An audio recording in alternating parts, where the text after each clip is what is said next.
네, 반갑습니다. 교레이키. 오늘 이제 교회론 두 번째 시간입니다. 은혜의 방편.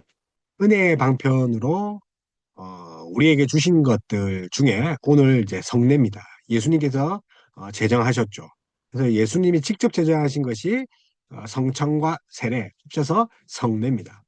그 외에 우리에게 은혜의 방편을 주신 것이 이제 말씀이죠. 말씀과 성례, 그리고 기도. 그래서 말씀은 특별 계시죠.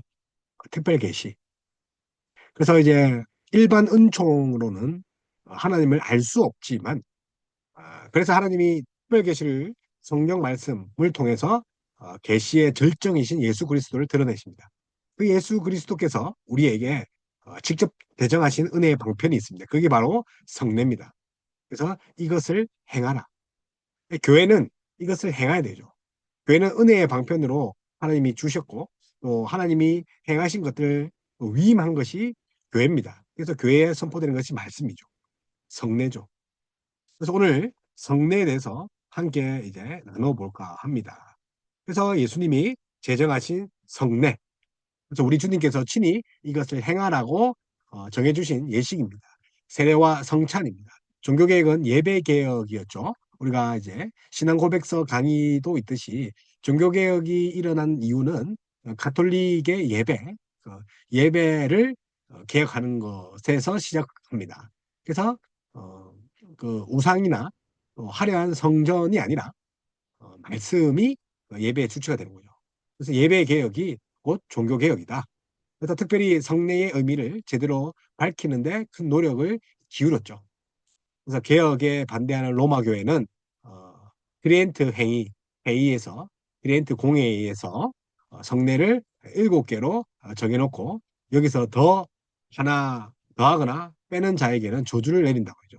그래서 7성례 혹은 8성례 연옥교리라든지 고해성사 이런 교리들이 합쳐져 있습니다. 과연 성례가 무엇인지 물론 이제 말씀과 성례도 들어가 있습니다. 기도도 들어가 있고 가톨릭 그 일곱 성례에 성례 7개를 정해서 이제 오늘 이제 그 가톨릭에서 예배 개혁으로 일어난 것이 개혁교회지 않습니까? 그래서 오늘 이제 고린도 교회에 나타난 그 풍성하고 다양한 은사들이 항상 좋은 결과만 있었던 것이 아닌 것을 통해서 성례에 대해서 한번 나눠볼까 합니다. 그래서 고린도전서 12장 12절에서 13절 몸은 하나인데 많은 지체가 있고 그리스도를 머리로 해서 우리 몸이 있는데 지체들이 있죠. 팔, 다리. 몸의 지체가 많으나 한 몸인과 같이 그리스도도 그러하나 하니라. 우리가 유대인이나 헬라인이나 종이나 자유인이나 다 한 성령으로 세례를 받아 한 몸이 되었고 또한 한 성령을 마시게 하셨느니라. 자, 믿음도 하나요, 세례도 하나죠. 하나님도 한 분이시고. 그래서 고린도 교회 교인들은 각자 받은 은사를 자랑했고 다른 사람을 차별했습니다. 유대인이나 헬라인이나 종이나 자유인이나 다 차별하면서 지내왔던 거죠. 그래서 뭐 이제 다양한 은사가 항상 좋은 결과를 낳는 것이 아닌 거죠.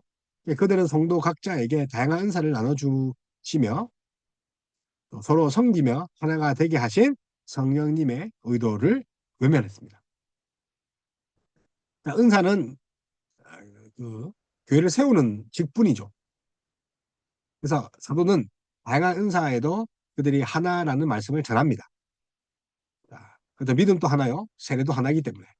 그래서 이 말씀에서 교회라는 단어가 나오지 않지만 우리는 당연히 이 말씀을 교회와 관련해 이해합니다.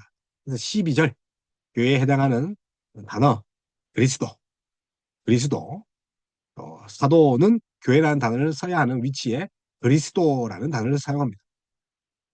몸된 교회, 그리스도의 몸된 교회라 하지 않습니까? 이것은 교회가 그리스도의 몸이라는 사실을 더욱 강조합니다. 그리스도의 몸이 뭐라고요?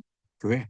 그래서 교회는 하나인데 많은 지체가 있고 교회의 지체가 많으나 한 교회와 같이 그리스도 그러합니다. 그래서 그리스도의 몸이 교회다. 그래서 교회라는 그리스도의 한 몸에 자체가 되었다는 사실은 성령님을 통해 세례를 받았기 때문이라고 알 수 있습니다. 한 성령에 의해 한 몸으로 세례를 받았고 모두 한 성령님에게 마시게 되었습니다. 명백하게 여기 세례는 교회의 성례를 말하죠. 예수님이 제정하신. 그래서 세례 예식을 성령님과 분리하여 그저 형식적인 통과 의례로 봐서는 안 됩니다. 우리가 믿는 성령님께서 세례를 통해 하나님의 백성을 그리스도의 몸에 어, 접붙임 하는 거죠. 그래서 성령님은 인종, 출신, 헬라인이나 유대인이나 낮고 높음의 여부, 지위의 여부, 종이나 자유인이나 빈부에 얽매이지 않으시고 모든 사람을 온몸으로 모으셨습니다. 그게 교회죠. 누구라도 그리스도의 몸인 교회에 접붙임을 당할 수 있습니다. 그 방편이 바로 세례입니다. 자, 세례는 회원이 되는 거죠. 자, 교회 회원. 교회가 한 몸인 이유는 머리이신 그리스도가 한 분이시고 성령이 한 분이시고 성령이 붙잡으시고 또 세례가 하나이기 때문에. 그래서 성례는 예수님께서 제정하셨다는 거 기억하셔야 됩니다. 그래서 세례와 성찬. 성례라는 말이 성경에는 나오지 않습니다. 성례는 신비, 성스러운 의식, 뭐 예식이라 하잖아요. 예식. 그래서 성스러운 예식, 신비의 의식 그렇게 이야기를 합니다. 그래서 로마 교회는 성례의 신비한 요소를 많이 가미시켜서 뭔가 뭐 신비로운 그런 장치를 만들었죠. 그래서 사제가 빵을 축성하고 들어 올리는 순간 그것이 십자가의 제물로 변한다거나 또 성찬의 빵과 포도주가 신비한 방법으로 진짜 그리스도의 살과 피로 변한다. 화채설이죠. 화채설. 피와 육으로 변한다는 거죠. 빵과 포도주가. 그러나 종교개혁자들은 이런 것들을 성경 중심으로 이제 개혁을 하는 거죠. 그래서 12세기 신학자 페트루스 롬바르두스 페트루스 롬바르두스가 최초로 7가지 성례전을 주장한 그 로마 교회 7성례를 말합니다.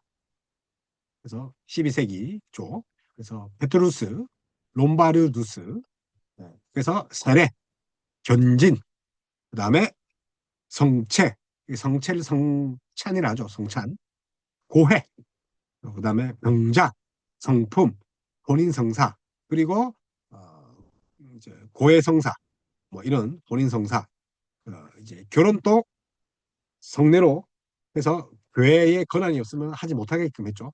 사제가 주장하도록 했죠. 그리고 팔성례가 마지막에 이 고해 성사를 만들어냅니다. 그래서 총 이제 12세기 이후에 7성례 이후에 지금은 8성례죠. 하지만 예수님은 세례와 성찬을 성례로 직접 제정하셨습니다. 그래서 로마 교회가 첨가한 5가지 성례 그 아니라는 거죠. 그래서 오직 세례와 성찬, 그래서 고해나 고해 성사나 혼인 성사, 병자, 뭐 성품, 변진 이런 것들은 아니다. 그러니까 세례의 물이나 성찬에 사용하는 빵과 포도주가 무슨 특별한 효험이나 효력을 지닌 게 아니라는 거죠. 하체설이 아니다. 그래서 우리 영적인 상징설이죠.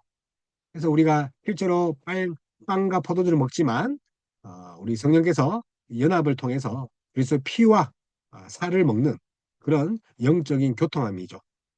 그래서 세례를 베푸는 자나 성찬 집례자에게 효력이 있는 게 아닙니다. 그래서 예수님은 우리가 구원을 계속 체험하도록 성례를 제정하죠. 그래서 고대 교회에서는 매달 혹은 또 매주일마다 또 성찬을 베풀었지 않았습니까? 그래서 성찬 때문에 많은 또 문제가 있죠. 늦게 도착한 사람들은 빵과 포도주를 먹지 못했으니까 지금처럼 약식으로 빵을 쪼개지 않았다는 거죠. 풍성하게 먹었다는 거. 그래서 성례는 보이는 말씀이다. 네. 들리는 말씀, 설교라면 눈에 보이는 말씀이 성례다. 그래서 어거스틴은 성례를 특별히 보이는 말씀이라고 했죠.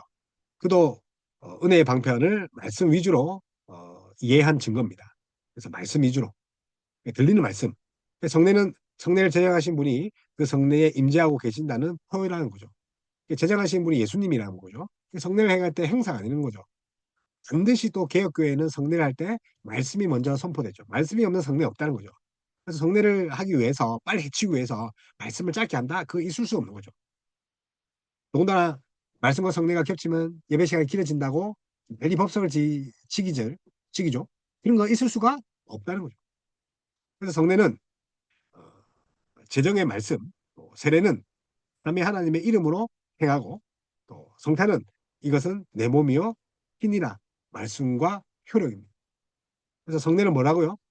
어, 제정의 말씀, 그리고 세례는요 삼위 하나님의 이름으로 하죠. 성부와 성자와 성령으로 예수 그리스도를 주와 그리스도를 믿고 제 용서함을 받고 오직 예수님만 믿기로 한 하나님의 자녀 누구누구에게 성부와 성자와 성령의 이름으로 세례를 주노라.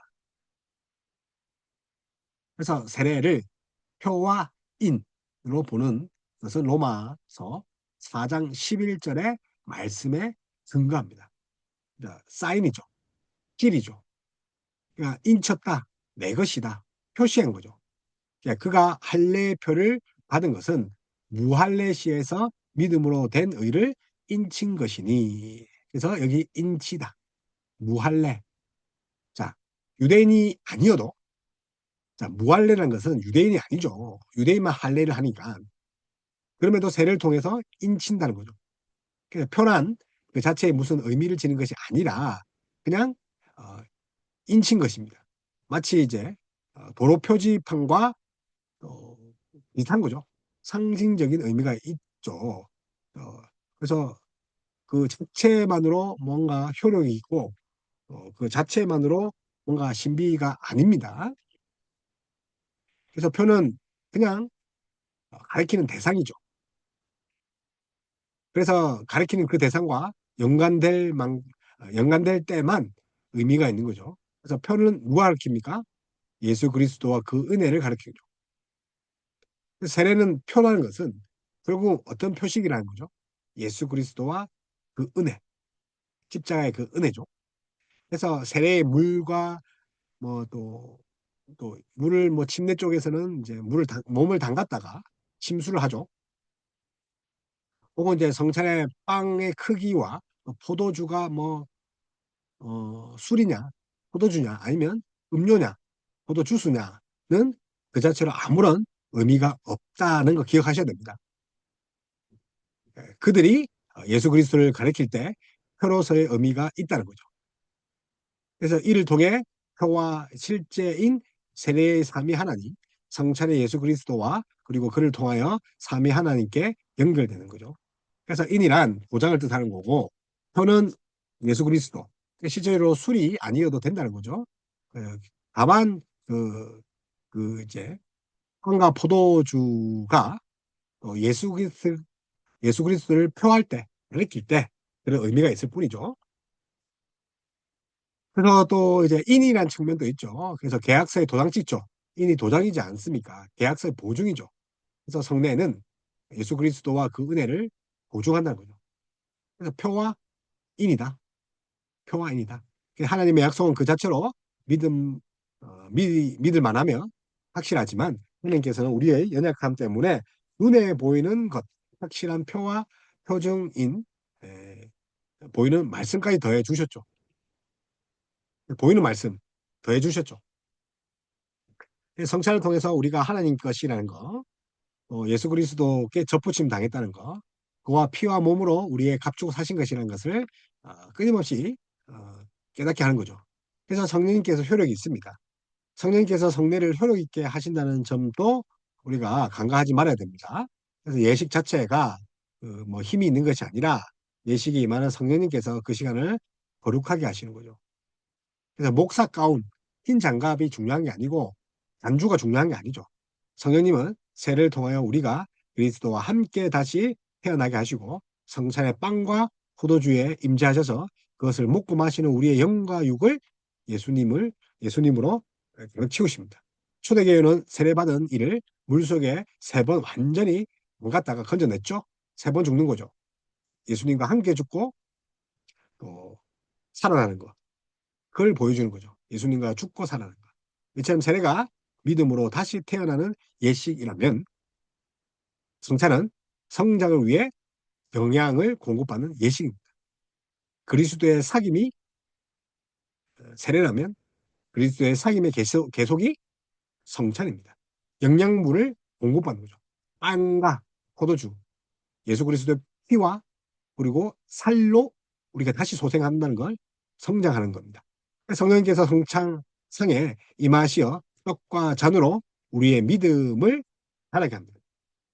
보이는 하나님 말씀으로 떡과 잔으로 우리의 믿음을 자라게 하십니다. 아기가 출생한 후에 계속 자라야 하듯이 세례는 한 번만 받고 성찬은 되풀이하여 지행하는 이유도 거기 있습니다. 그래서 세례는 하나요. 한 번밖에 없죠. 그래서 뭐 여러 번 받을 수가 없는 거죠. 어, 그래서 제세라파처럼 뭐 유아 세례를 인정하지 않고 성인이 돼서 다시 한다는 거. 그거는 우리 개혁교회에서는 이제 받아들이지 않습니다. 그래서 이제 중요한 거는 성찬은 되풀이 할 수 있다는 거죠. 매 주일마다 하면 좋은 거죠. 그래서 페트루스, 롬바르두스 이 사람이 12세기에 어떤 걸 이제 정했습니까? 12세기에 칠성례죠. 칠성례. 그래서 세례, 견진, 성찬, 고해, 병자, 성품, 혼인. 예. 그래서 이 일곱 가지 성례인데 우리는 어, 세례와 그 성찬이죠. 예수 그리스도의 몸과 피를 마시는 거. 그렇습니다. 그래서 이제 세례입니다. 그래서 세례는 예수님이 직접 제정하셨습니다. 예수님이 직접 하셨어요. 그래서 이제 세례는 예수님께서 직접 어, 세례를 베푸셨고 또, 어, 또 성찬을 또 집례하셨다. 이렇게 이제 볼 수 있는데 물론 예수님이 직접 뭐 세례를 뭐 베푸셨다는 말씀이 없어요. 그래서 이제 요한의 제자들은 많은데 왜 예수님이 세례를 베푼 적이 없는데 예수님의 세례들이 제자들이 많아졌다고 합니까? 어, 요한복음 4장 2절을 보니까 예수님의 제자들이 세례를 베푸죠. 예수님은 직접적으로 세례를 베푼 적이 성경에 나와 있지 않아요. 그런데 이제 부활하신 예수님이 어, 삼위 하나님의 이름으로 세례를 주라고 명령을 하시죠. 우리 마태복음 지상명령 장 있잖아요. 28장 보면 어, 그래서 아버지의 이름으로 세례를 주라 이렇게 명령을 하셨습니다. 이 명령을 받은 제자들은 복음을 전하며 그 복음을 믿는 자에게 세례를 베풀었죠. 그래서 세례를 베풀 때 이제 외적인 수단이 이제 물이죠, 물. 깨끗이 씻어냄을 의미하잖아요, 물이. 그래서 더러운 것을 씻어낸다. 우리의 죄를 씻어내죠. 구약의 율법에서도 이러한 정결 의식을 하죠. 물로 손을 씻죠. 발을 씻죠. 그래서 외적인 수단이 물입니다. 그래서 세례 명령을 주시기 전에 예수님도 세례 요한에게 세례를 받으심으로 우리와 똑같은 죄인의 모습을 취했죠. 그러나 요한의 고백처럼 죄가 없으시죠. 그래서 이제 죄인의 모습을 취한 것이 요한에게 이렇게 세례를 받은 겁니다. 그래서 구약의 그 옛 제도를 성취하러 오신 분께서 앞서서 그 예식에 참여하신 것을 볼 수 있습니다. 똑같은 인간으로 오셨다는 거죠. 그래서 죄를 씻는 세례에 참여하심으로 죄인의 대표가 되신 그 예수님의 죽으심에서 물과 피가 나왔습니다. 그래서 이제 요한에게 세례를 받은 것은 죄인의 대표가 되셨다는 것을 의미합니다. 그분이 죄가 없으시고 그리고 하나님의 아들임을 우리가 알지만 그럼에도 불구하고 그 요단강에서 세례를 받은 이유는 그분이 죄인인 것을 죄인의 대표임을 확인하는 드러내시는 그런 장면입니다.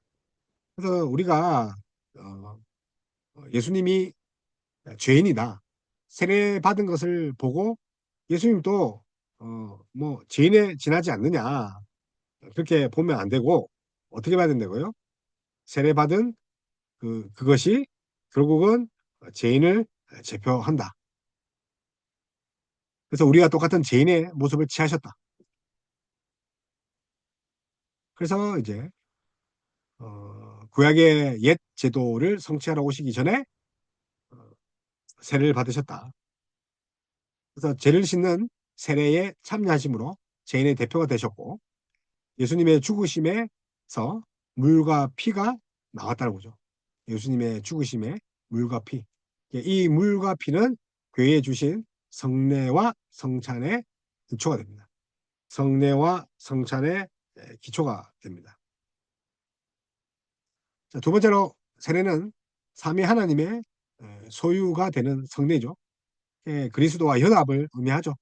삼위 하나님의 이름과 연합되죠. 그래서 삼위 하나님의 소유가 되는 거 그것이 세례입니다. 옛사람이 죽고 새사람이 다시 살아나는 것. 그래서 우리가 물에 담그는 이유가 뭐라고 했죠?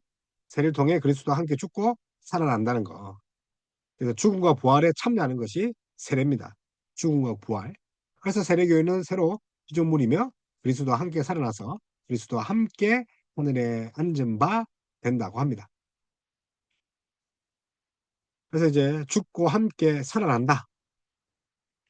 자, 물에 들어가고 물에서 나오고 죽고 살아나고 그리스도와의 연합. 또 이 연합으로 통해서 부활은 미래의 소망일 뿐만 아니라 현재 삶 속에 새로운 존재로 살아가게 되는 변화가 되는 거죠. 그러니까 부활을 소망하게 될 수밖에 없는 거죠. 다시 살아났으니까. 그래서 예수께서 죽은 자 가운데서 살아나실 때 우리도 함께 부활했다.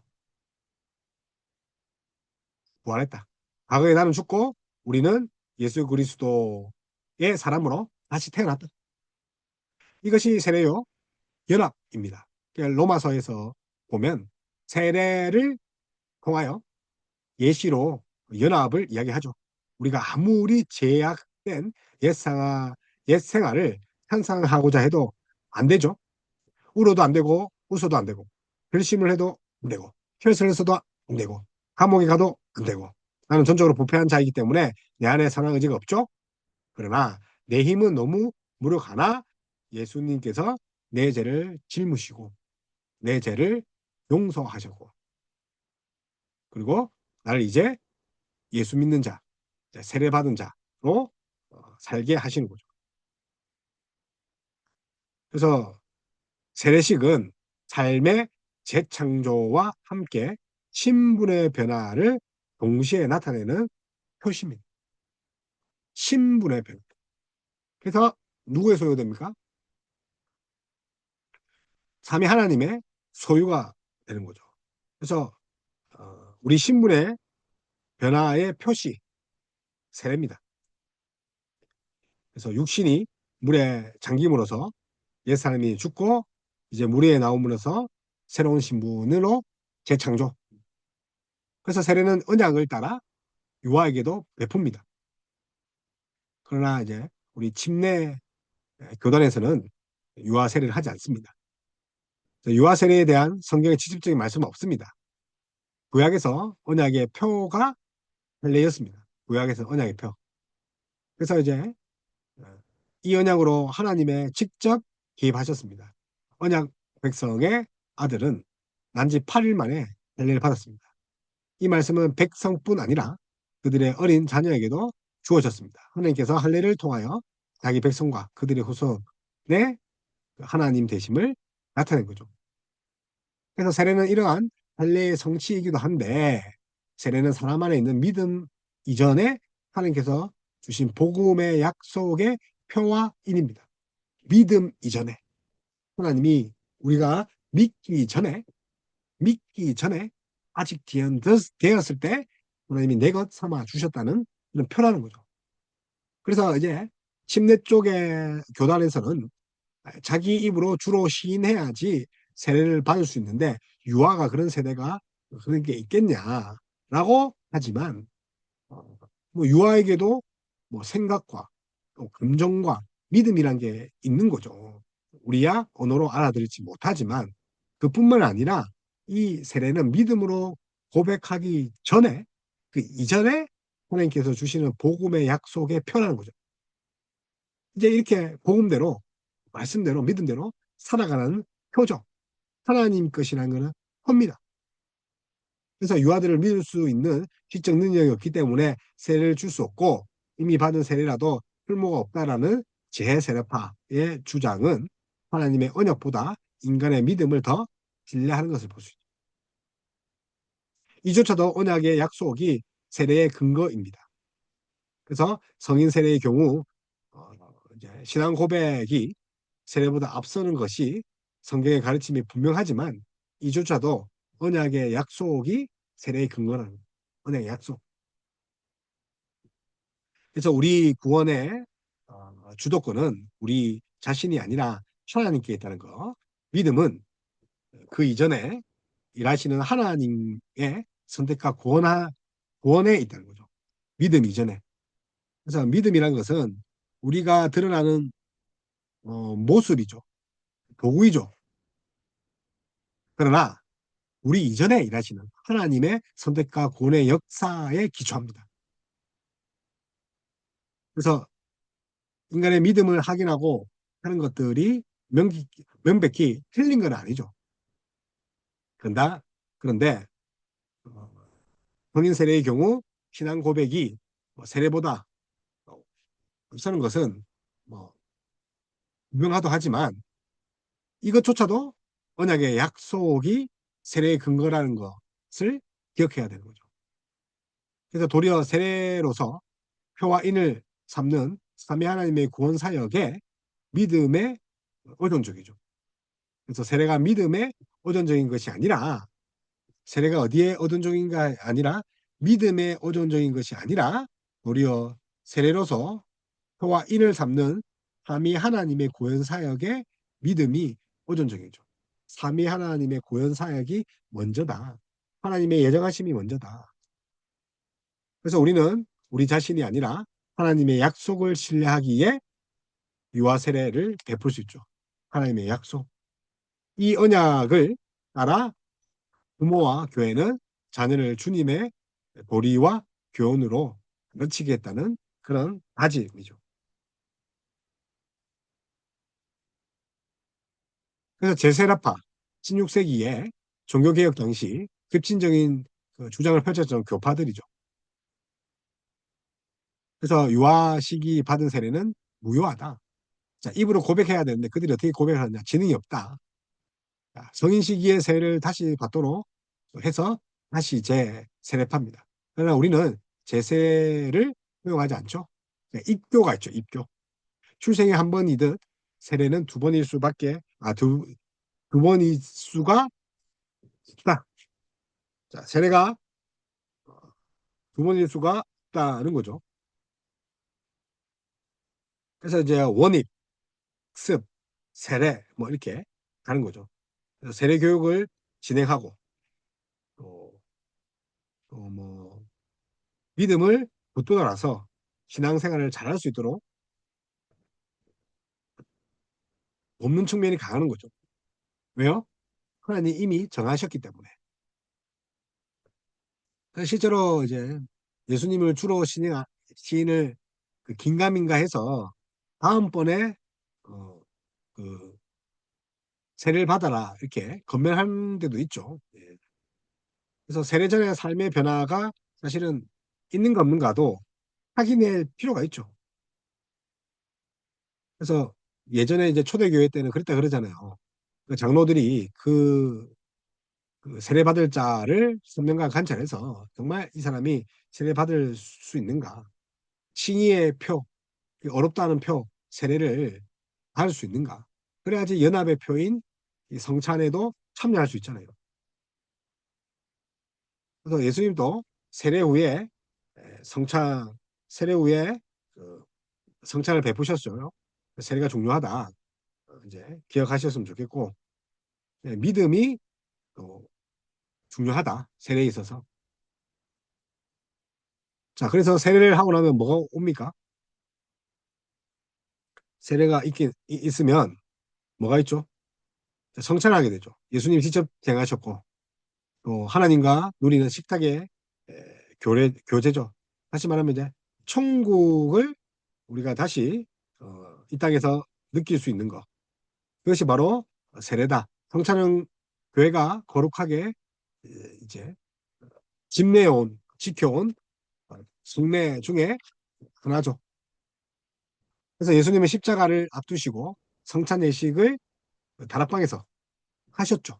그 밤에 예수님은 떡을 가지고 이것은 내 몸이다. 그리고 자신의 흘린 피를 새 언약의 피. 그래서 이것은 내 몸이다. 받아 먹어라. 하셨죠? 그리고 새 언약의 피다. 그러면 성찬에는 이 언약의 떡과 피가 구성 요소죠. 떡과 피가 표입니다. 표. 예수 그리스도를 가리키죠. 그러면 성찬에는 이 언약의 떡과 피가 구성 요소고 또 이런 언약 배경에는 유월절 어린 양과 해마다 드리는 속죄 제물 예표가 있다는 거. 언약적 배경에는 속죄 제물로. 그래서 하나님께서 자기 언약을 스스로 보증하고 또 이 언약의 피는 그리스도의 보혈을 예표하는 거죠. 그래서 옛 언약에서 피 흘림과 피 뿌림이 있었는데 새 언약에서는 이제 예수님의 피로 이것을 확정하는 거예요. 그래서 더 이상 제사가 없다. 구약의 제사는 의미가 없는 거죠. 예수님이 그 피로 확정하셨다. 그래서 언약의 중보자이신 그리스도는 우리 죄를 대신하심으로 언약의 하나님과 만남을 열어주셨죠. 그게 바로 중보자죠. 중보자. 다리 놓는 사람, 메디에이터. 그래서 언약의 하나님과 만남을 열어주셨고 그러므로 성찬의 중심에는 그리스도께서 서 계신다는 거. 중보자가 서 계신다는 거 기억하셔야 됩니다. 그래서 성찬과 그 세례, 그 주인은 예수님. 떡과 포도주로 회해지고 인쳐진 그리스도의 몸과 피. 신자들은 양육되고 또 자랍니다. 우리는 성찬에서 예수님의 모든 은덕을 받아 누린 거죠. 그래서 예수님의 보혈과 십자가, 부활과 성천, 또 재림과 어린 양의 혼인잔치 모두 떡과 잔에 약속되어 있죠. 그래서 종합 선물 세터라는 거죠. 그래서 어, 그 세례, 사김의 그리스도의 사김의 표 기억하셔야 됩니다. 그리고 이제 성찬은 삼위 하나님과 누리는 식탁 교제입니다. 식탁 교제. 그래서 성찬은 교회가 거룩하게 지켜온 성례입니다. 그래서 성찬은 그리스도의 몸에 접붙여진 자들이 그리스도 안에서 삼위 하나님과 누리는 식탁 교제, 천국 잔치, 이 땅에 배설되는 천국 자치죠. 자, 은혜의 방편에서 말씀은 세례로, 세례는 다시 성찬으로 합니다. 말씀, 세례, 성찬, 은혜의 방편. 우리를 위하여 죽으시고 부활하신 예수님은 승천하시기 직전에 항상 우리와 함께이시겠다. 성령님인 동시에 또 성령님을 가리키는 동시에 그 약속이 뭘로 이렇게 한 번 더 우리에게 각인시켜 주십니까? 성찬. 즉 예수님의 부재하신 분이 아니라 성령님은 성령님으로 성찬에 임재하고 계신다는 거예요. 그래서 우리와 교제하시는 분이 누굽니까? 여전히 예수 그리스도. 그래서 우리 마태복음 28장 세례를 베푸고 내가 너희에게 분부한 모든 것을 가르쳐 지키게 해라. 그래서 그 제자들에게 아버지와 아들과 성령의 이름으로 아버지와 아들과 성령의 이름으로 세례를 베풀라 하지 않습니까? 그래서 이제 어, 성찬은 또 내 피와 내 살이라는 주님의 말씀을 똑같이 들으며 똑같은 떡과 잔을 받아 동일한 주님을 먹고 마시는 공동체의 연합입니다. 믿음이 하나이기 때문에 공동체가 하나고 그 믿음 위에서 떡과 살, 예수님의 떡과 살, 하나의 떡과 살을 나눠 먹는 거죠. 그러니까 예수님 자신이 이 표와 인에 직접 임재하시는 거죠. 그래서 공동체가 하나 된다. 그러면 우리는 떡과 잔을 부활하신 주님과 분리해서는 절대로 안 되는 거죠. 떡과 잔으로 주님을 직접 먹고 마시는 사실을 기억해야 된다는 거. 합당하지 않게 주님과 몸과 피를 범하는 일이 없도록 조심해야 되는 거예요. 그래서 혹시 내가 세례받기에 부적합한 그런 죄를 지었다면 그 성례에 참가하지 않도록 금면하지 않습니다. 그래서 성찬은 교회가 거룩하게 해온 성례라는 거. 그래서 고대 교회 예배는 두 부분으로 나눴죠. 앞에 말한 것처럼 어린이와 학습자 그리고 낙심자는 첫 부분인 말씀의 예배에만 참석하고 둘째 부분인 성찬, 아빵 이게 보면 알죠? 오직 세례 교인만 참석하는 거죠. 그래서 말씀 예배, 세례 교인만 참석하는 또 성찬 예배, 성찬. 그래서 집사는 선창상이 차려진 별도 장소의 문간에 서서 참석할 수 없는 자를 돌려보낸 거죠. 세례 받으셨습니까? 물어보고. 합당하지 않는 자가 그리스도의 몸과 피를 먹고 마시는 것을 막았다는 거죠. 합당하지 않는 자가. 이처럼 교회는 초기부터 성찬을 거룩하게 지켰다는 거. 성찬을 지키기 위하여 교회는 항상 말씀, 특히 십계명으로 자신을 돌아봤다는 거 기억하셔야 됩니다. 십계명으로 자신을 돌아보고 이 때문에 매주일 십계명 낭독이나 교독을 중요하게 합니다. 그래서 세례받은 자로서 성찬에 참여하기 위해서 매주일 십계명으로 자신을 끊임없이 돌아와게 하는 거죠. 그래서 율법은 하나님의 의를 드러나게 하는 거죠. 그 의 앞에 쓰면 자기의 죄가 드러나는 게 됩니다. 끊임없이 자신을 살피는 거죠.